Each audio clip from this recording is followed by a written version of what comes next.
പകൽ സമയത്ത് നമ്മുടെ ആകാശത്ത് 3 സൂര്യന്മാരെ കാണാൻ സാധിച്ചാൽ എങ്ങനെയുണ്ടാകും? എന്നാൽ അതുപോലെ പകൽ സമയത്ത് 3 സ്റ്റാറുകളെ കാണാൻ സാധിക്കുന്ന ഗ്രഹങ്ങൾ നമ്മുടെ തൊട്ടടുത്ത് നിൽക്കുന്ന ഒരു സ്റ്റാർ സിസ്റ്റത്തിലുണ്ട്.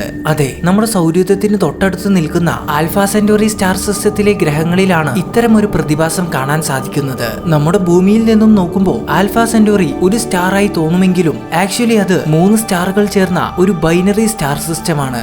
അതിൽ പ്രധാനമായും alpha Centauri A, alpha Centauri B എന്ന വലിയ 2 സ്റ്റാറുകളും പ്രോക്സിമ സെന്റോറി എന്ന ഒരു ചെറിയ സ്റ്റാറുമാണ് ഉള്ളത്. ഈ 3 സ്റ്റാറുകളും ഇപ്പോൾ നിങ്ങൾ വിഷ്വലിൽ കാണുന്നത് പോലെ ഒരു പോയിന്റിനെ കേന്ദ്രമാക്കി വലം വെച്ചുകൊണ്ടിരിക്കുകയാണ്. ഇതിൽ alpha Centauri A and B എന്നീ വലിയ സ്റ്റാറുകൾക്ക് ചുറ്റും യാതൊരു തരത്തിലുള്ള പ്ലാനറ്റുകൾ വലം വെക്കുന്നതായി നമ്മൾ കണ്ടെത്തിയിട്ടില്ല. എന്നാൽ പ്രോക്സിമ സെന്റോറി എന്ന കുഞ്ഞൻ സ്റ്റാറിന് ചുറ്റും ഒരു ഗ്രഹം വലം വെക്കുന്നതായി നമ്മൾ കണ്ടെത്തിയിട്ടുണ്ട്. ആ ഗ്രഹത്തിന് നമ്മൾ പ്രോക്സിമ ബി എന്നാണ് പേര് നൽകിയിട്ടുള്ളത്.